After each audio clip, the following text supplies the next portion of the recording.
Welcome to Come and See, your podcast for finding truth in a world of chaos. Brought to you by All for Jesus Living Waters Ministry. With host and founder Richard Case and co-host and retreat leader Kathy Ricconi. Today is our special guest day, where we will hear from a friend of the ministry who will share their insight and stories on truth in this chaotic world. And now your host, Richard Case.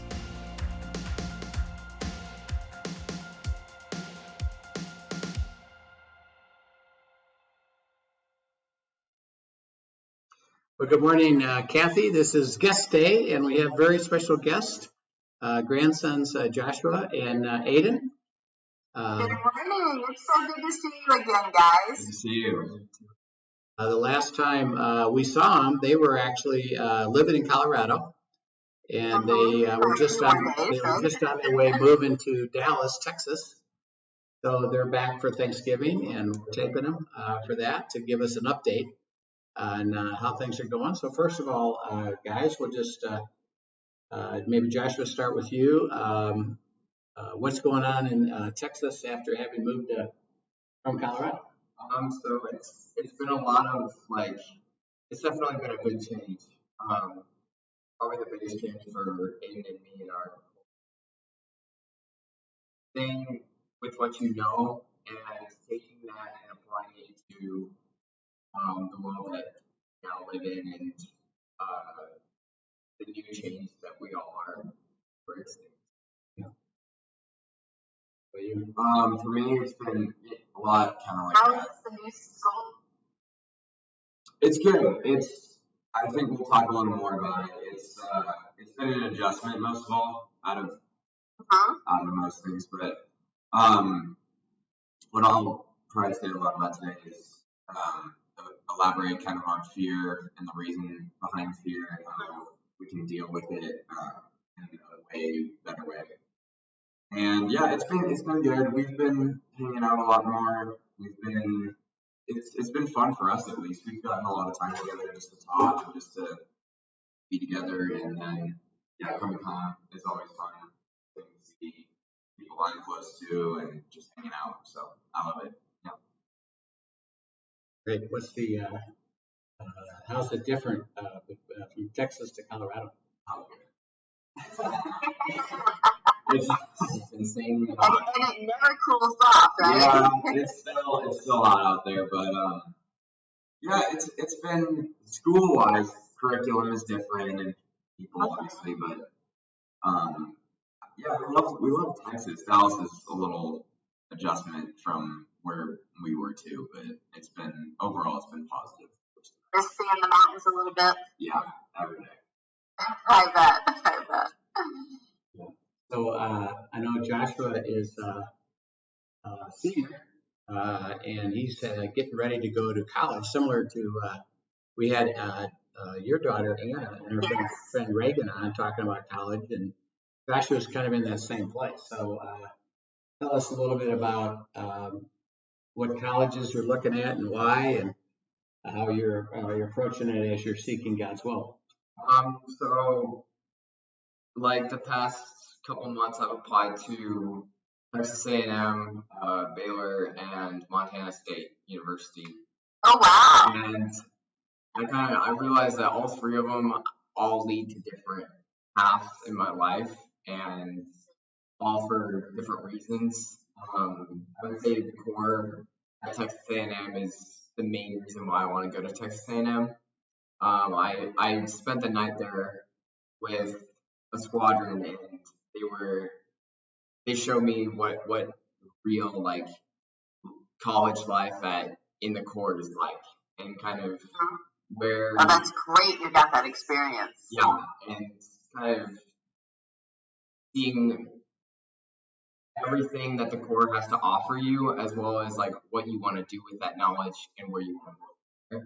Describe for the audience what you're talking about. The Corps. What are you talking about? So the Corps is it's a student-led military academy, basically, inside Texas A&M. So all 4 years. The only thing really like it, other than the actual military academies, Virginia Tech also has a Corps, but from my understanding, Texas A&M and Virginia Tech, those are the only thing comparable to the academies, but they truly are pretty comparable. Yeah. So they offer Air Force Academy, Naval Academy, they offer Air Force, Navy, Marine Corps, and then the other is like the band group, which they're fun too. And each squadron has their own like personality to them, and they're like they have the camaraderie, the pride, and the bondage between these people is so amazing to see.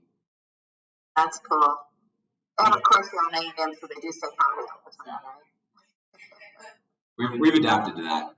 What do you want to say? I want to go into engineering, either aeronautical or mechanical.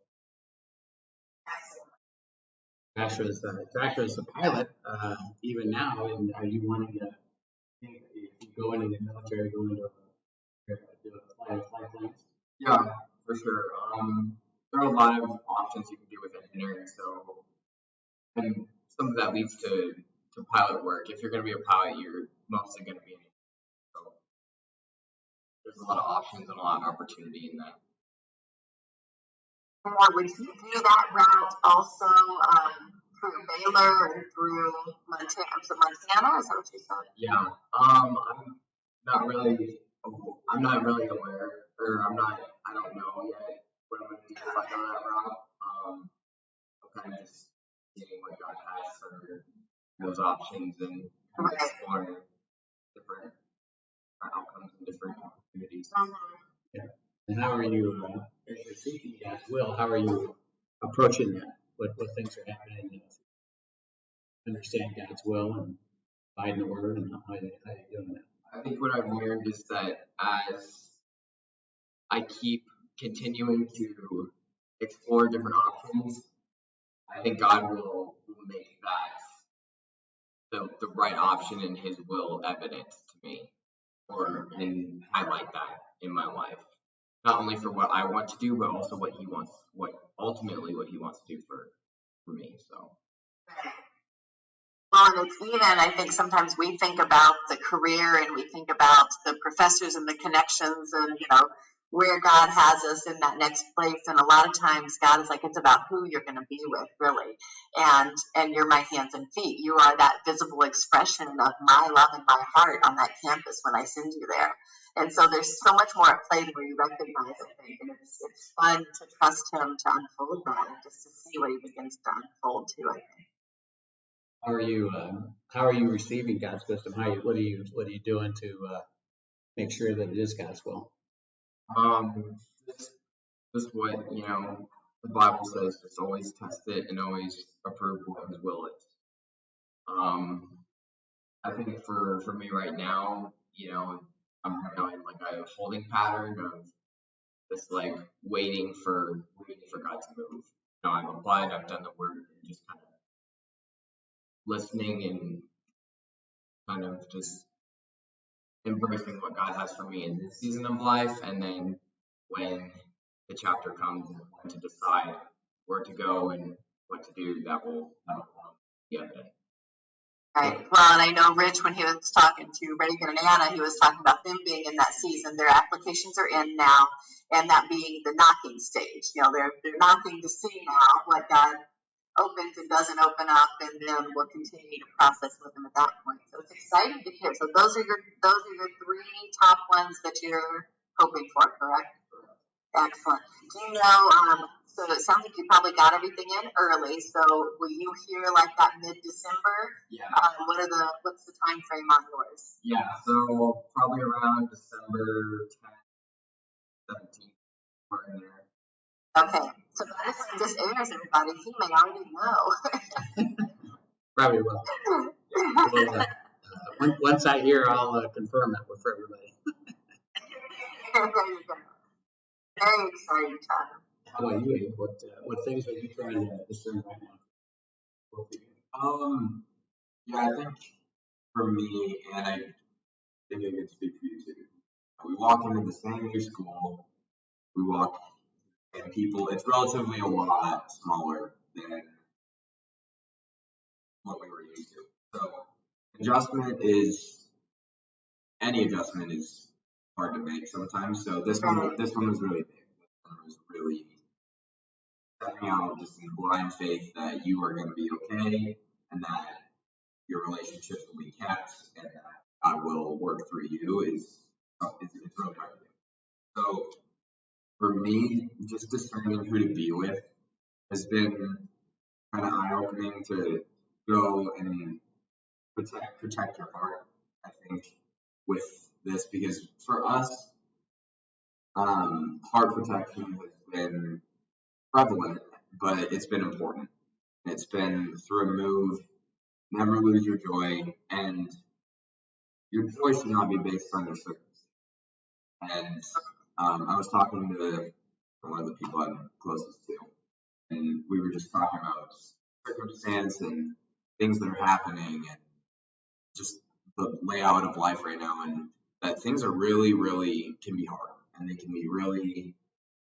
You sometimes wish things were different, but overall, you do know that God has the situation, and that God will put supernatural joy into your life within that situation, which has been hard because we haven't particularly had an amazing experience at our school so far. We haven't felt super pushed in a way, but we do find joy in the day. We do find joy in the little things. And can you share even maybe an example of something, because I think a lot of people can relate to what you're talking about now when they're in the middle of a hard transition or something, and knowing head knowledge, okay, God's got this. He has me in the palm of his hand. He is orchestrating all of this, but needing to see the supernatural joy inserted. Can you share even just like some of the small ways, something actually tangible of things that he's inserted to show you his joy? Because I think for people to hear examples of that, it also helps them to see it in their own life. Yeah, I think we realize the value of spending time together. I think me and you definitely, because there's been times now where I'll play tennis or he'll be out with friends, and we haven't gotten to connect a lot, but in the past few weeks we definitely have, and we realize, hey, you might be going off to A&M soon, you might be going off to wherever, however X amount of months left. So the value of time has been definitely shown to me and you. That's good. That's good. Yeah, and especially with friends and people back here, any day I get to spend with them is just, it's a great day. So it's fun. But I think what you were asking, we've grown a lot in our worship band and within leadership roles because we came into it, and the long story short is that it was a little disorganized, it was a little hard to adjust to, it was a little just kind of rough to show up. It was different than what we were used to. Very different, but we came in, and also coming from a school where there's like so much leadership and so much of that aspect where you are following a leader, and then all of a sudden you get put into now you are the leader. And interesting. Getting into that adaptive role of understanding, okay, what do I know? What can I take from Colorado and just like back here and using it there. I think one of the biggest challenges that Aidan and I have come across is, even though that we're new, we do not conform to what everyone else thinks that we are or says that we are. Well, that's been a little bit of a theme. It seems like the last time we talked, you guys really shared about God working on you in that aspect too, and the growth that he has. So interesting that he is continuing to grow that as you step into Texas too, and maybe even more so challenging it for you. Yeah, it's been interesting to see just how people really treat you, or just like being good judgments of character has been. I think that's shown a lot through us, and I think it's just been really a long but growing for us. That's kind of the best way to say it. There's honestly, I feel like you would say the same thing. There's no way to really explain like the full, just everything together. Which So is so you're both in the same worship band. So how has God had you step that up? You said you kind of become leaders in that. How did you approach that, and how have you fulfilled God's assignment of giving it away in a place that wasn't necessarily up to the same standard that you've been used to in the worship here in Valor and Colorado? Well, we took the first fundamental thing and we asked ourselves, why are we doing this? Why are we going out on stage in front of this student body and worshiping? And what we observed at first is that it was really performance based, and that it was really, the heart was not in the right spot of this is for God and this is not for a performance. This is not something we need to really be nervous about. This is showing God through music, through talent, we came around to our first chapel, I think, and it was the first chapel, how it would go. It went good, but we observed that the heart in a lot of our, band was not really there. And we tried to say, all right, you know what, we would pull them aside at lunch and we would open our Bibles and we would just try to speak life. And they would act, and once we started doing that, it immediately just started to go up. And it immediately got that's so cool. And there's still a lot of work to do. There's still a lot to figure out. There's still a lot of curriculum stuff that is we would also like to do. When the heart is there for worship, nothing can go wrong. No matter how, and it doesn't matter at that point. People will see you worshiping. People will see the purpose, and they will just be straight through that. How did you help them understand worship and just enjoying worshiping God and have that impact the student body? How did you show them that? Kind of about bringing the aspect of enjoying worship and understanding that, and you can even take this out of the context of worship, like in life where you can make mistakes and still be okay. Like, you can live and walk your life with Christ and still be a sinner. You are a sinner. And even though you still strive to push past that, still trying to be better, but still understanding that you are human, you are flawed.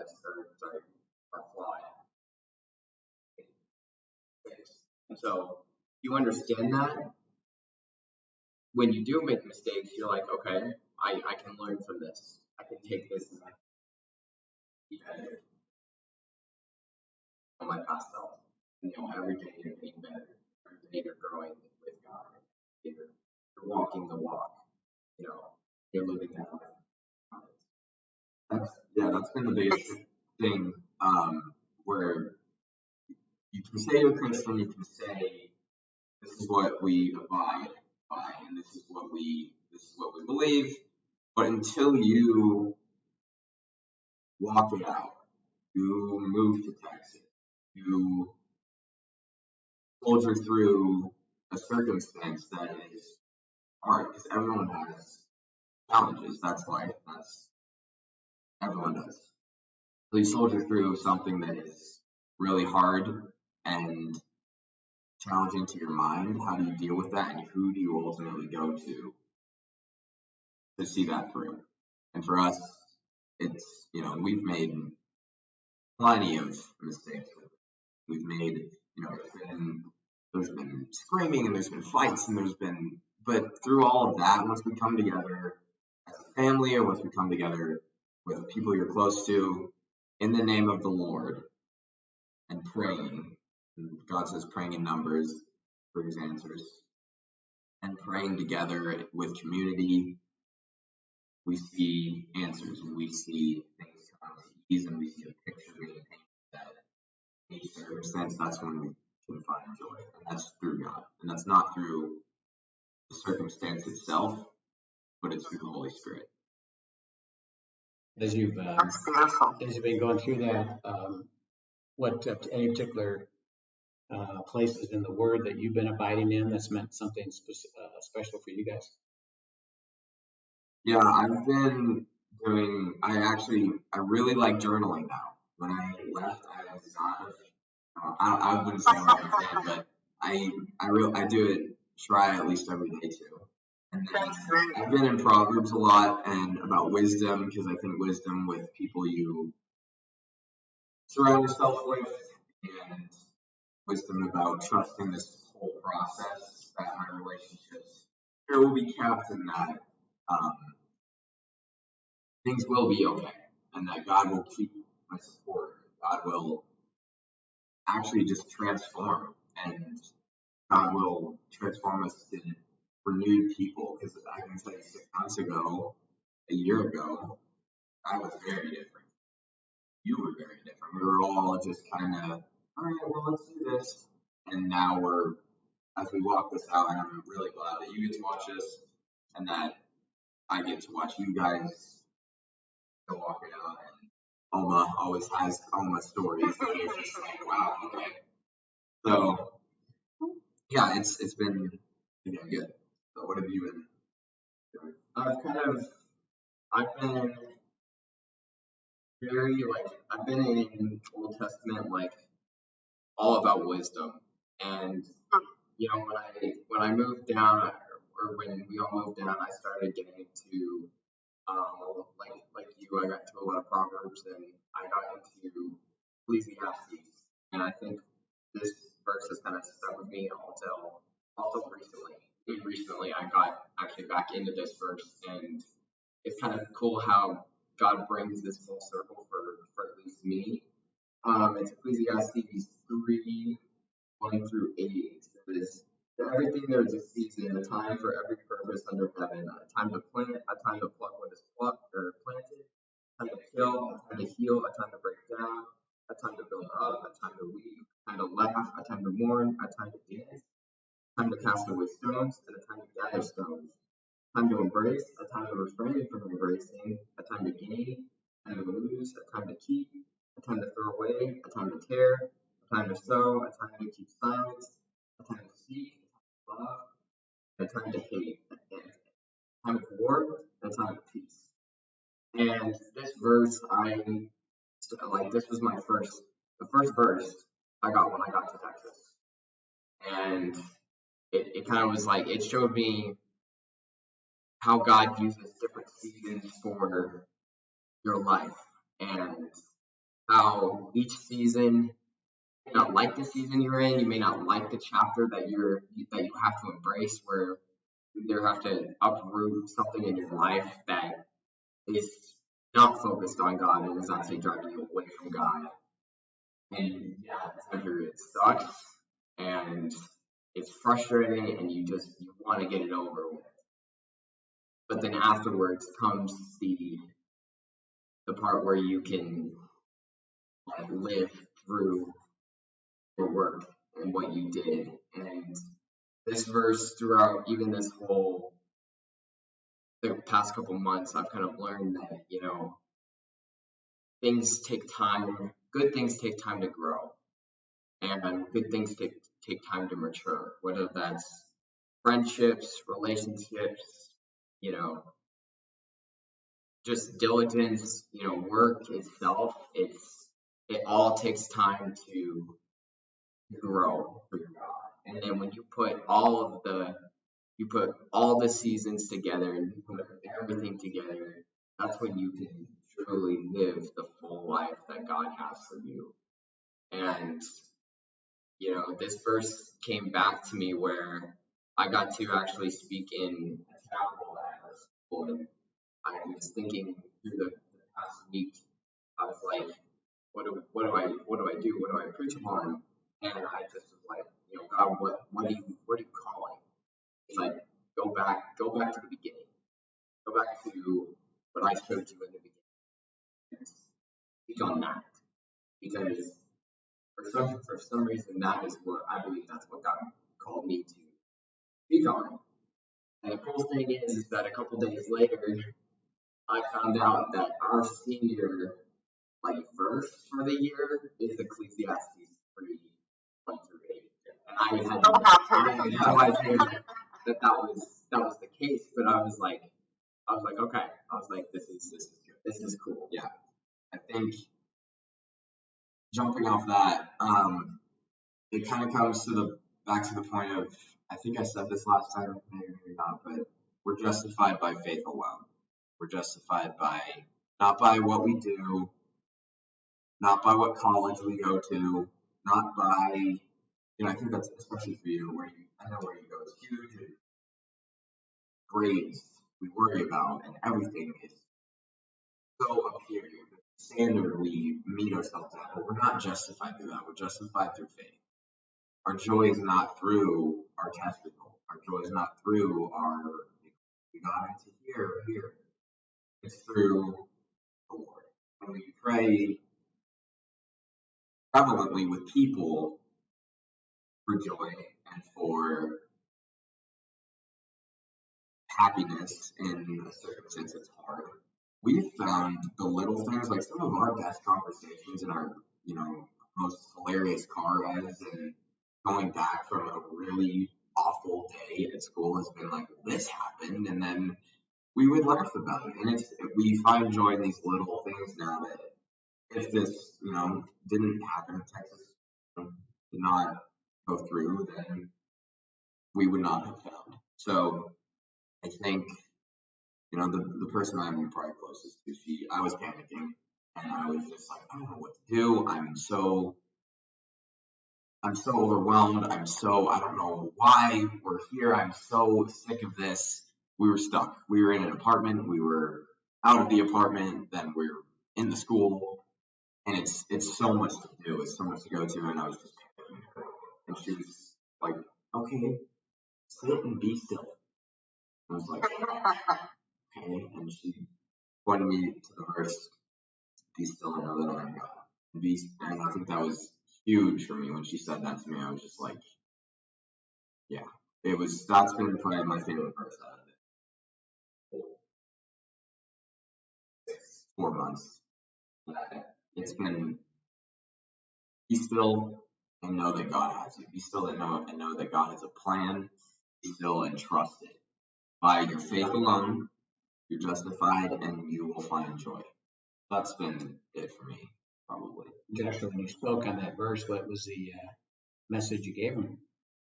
Just saying, the world kind of tells everyone, just says, live happy here now, every time, every day, every little moment. That's not a bad thing, but it comes to where you are striving after whatever you want, whenever you want, at all the time. And personally, to me, there's no value in that. There's no value in life when you are just getting whatever you want, and you enjoy it and then it's gone, and there's no mature love for what you do or the people you're with. It's just quick and it's gone. And so I feel like God's word tells us the opposite of good things take time to grow. Good things take time to mature into and to develop. And God has a season for you of maybe you're in a mental state where you have to break yourself down to build yourself up. And then my friend and I, we were discussing this yesterday. Once you build yourself up and you're fulfilling what God has for you, and you're no longer through the developmental stage, but you're getting rewarded for what you have done. How do you keep going from there? Because it's very difficult. You don't know when you can see when a season ends and you can kind of estimate it, but ultimately that's up for God to decide. And so when he and I were discussing is once you are, kind of reaping or receiving what you have done, where do you go from there? So I feel like for myself, that's kind of where I'm kind of exploring next and learning about God's truth. I know one cool thing for Aidan is he had a tennis trial. How sounded that? Good. Yeah. I'm for our school. I'm the youngest varsity player at our school, so it'll be Congratulations. Thank you. Yeah, I'm excited. I'm happy to be on court again, and it's been it was a while when we moved, and I then got back to practicing again. I was like, okay, well, let's go. So yeah, actually, that's been through sports. That's been a lot of trust too, with an arm injury and just that will be okay too. And it's been a lot of just kind of nose to the grindstone, and then you go back to school, and then you go back to working at home, and then you try to keep a semi-social life, and it's like what I said earlier. It's really overwhelming. School right now has been overwhelming, and I think that is kind of sophomore year from what I've heard from my friends, that it's been really, really a lot. Right. Through that, I know like the kind of cliche thing about through the storm, but really through the storm, there is an answer, and God will give peace and joy again through all of this. And I think we've done a really cool and great job of finding it. How did he? Because I know it was unique in his tennis tryouts because of the way they have it structured. That generally you're upperclassmen. So Aidan was invited to try out with an expectation of being junior varsity. But how did God get you through that to make varsity? A lot of protection, a lot of it's a lot of stuff with nerves in my arm that's been hard to work with. A lot of protection, so just praying for protection and just that His will be done. Whatever team anyone makes, whatever your decision is with college, whatever your grades come out to be, just go work hard and trust that God has you. Trust that God knows where you're going to go. God has whatever spot and whatever team set for you. And that whenever you do make that team, you step back and say, I'm grateful. I'm grateful for where I am. Because that's been, just to look back and see the progress on Texas, where it's like, really don't want to be. Wish I was back with the people that I'm really important. Back at home, living, a little more comfortably. But I think we've actually come to a point where we are really grateful for having this move and having, we've grown tremendously. So, and we value this family time with them more, and I think we have just grown insane now. One of the things as I hear you guys talk, it strikes me just having talked to you when it wasn't 4 months ago before you moved, that the level of growth, it seems to me that the growth has really come in two ways. One, in your surrender, that you really are learning to grow in surrender to and trusting Him with these different things. And two, the fact that He pulled you out of what was a very comfortable place for you to grow in knowledge of Him, and now you're really able to grow in experience of Him.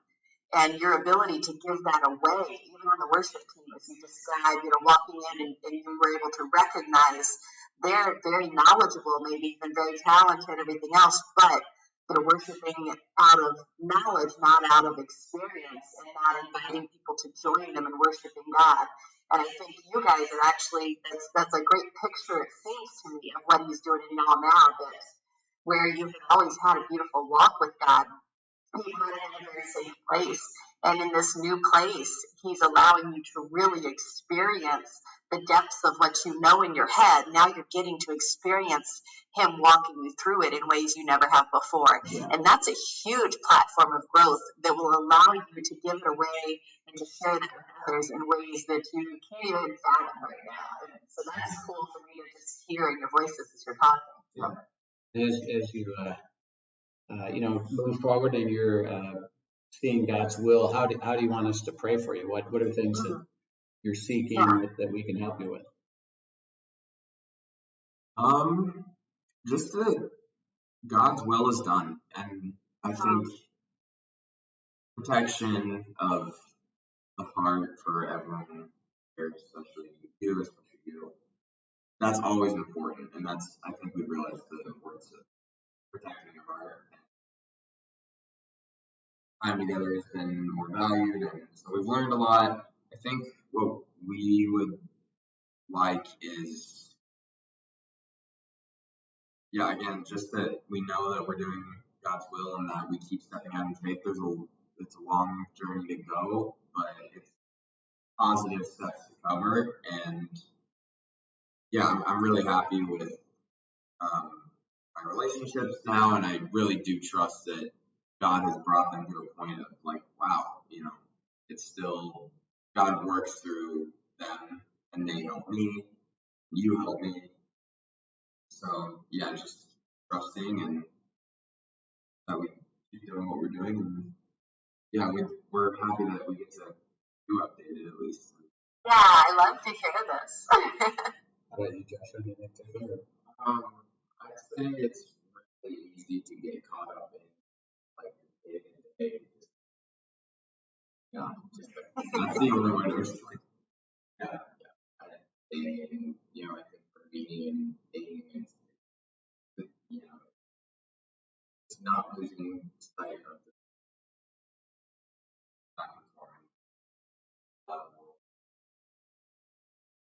times with people, and but also just enjoying where you're at, and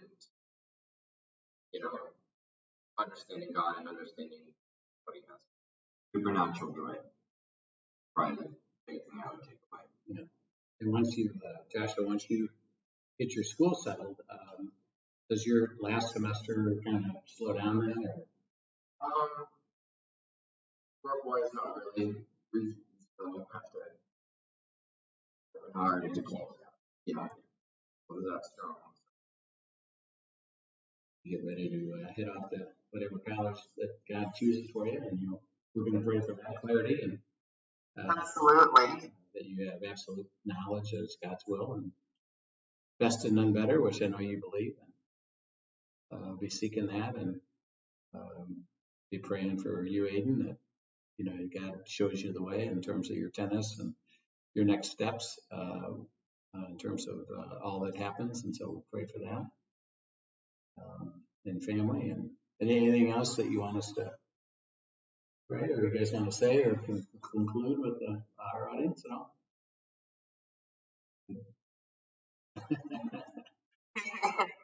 It's so great to hear and update those. So thank you guys for sharing so authentically. I know it's been a difficult 4 months, and so a lot of people would not be willing to come on and just share so authentically with what they've been struggling through. But I love how you point us to God right in the middle of it all and showing you the purpose and the season and just value. So thanks for sharing all of that. Thank you. We're having a good time with them here in Colorado. To enjoy. What is on your horizon? I know, knowing Linda, she has an agenda of finding we have something super special on the horizon that you guys are looking forward to. We're just relaxing. We're just having fun at the house. Almost got pre-Christmas and pre-Thanksgiving gifts that she's going to give them to get ready for Christmas, and then excellent. And they're coming back at Christmas, so we'll have more time with them and go do some snow skiing. Assuming no snow. We don't have much snow yet, so we don't have any snow yet either, which sometimes we do by now. praying for that, and just enjoy our day together, cooking turkeys and teaching them how to make stuffing and that kind of stuff. So it's going to be fun. Excellent. Well, you guys have a phenomenal week. I know that Rich and Linda have been really looking forward to y'all showing up. So I know it's going to be certainly a week filled with joy. So We wish you guys well, and thanks for sharing your heart, and knowing that you continue to abide and serve God's will. And it's they put the practice, Kathy, what we've been teaching, yes, and living it out, and life as God throws it at you is decision after decision, and joy and peace and righteousness are the kingdom of God, and they're learning what that looks like, step by step. So we're encouraged by that, and we look forward to having you guys back again and sharing us about where you went to school, what happened. Maybe we should have all of them back at the same time. Yeah, and Anna on there too. Anna and Reagan and stuff. So Kathy, we'll look forward to tomorrow. Will be End Times Friday again, and we'll continue that, and then we'll continue our series that we've been working on with overcoming fear, anxiety, and worry. So yeah, absolutely. Reagan shared This fits in well. about that, and the boys shared. So we're excited about that. So Kathy, we'll see you soon. And I know you're heading down to have time with your family. So Yes, looking forward to it. yeah. So, all right. Well, thanks for joining us, Thank you so everyone, much. and have a great week. We'll see you tomorrow. I'll see you later. Thank you for joining us for today's episode of Come and See, your podcast for truth in a world of chaos. Brought to you by All for Jesus Living Waters Ministry. Send us your questions and comments, and tune in tomorrow for more answers to your personal questions about living life in God's truth. Remember, God's will is best and none better. His truth brings peace in this world of chaos.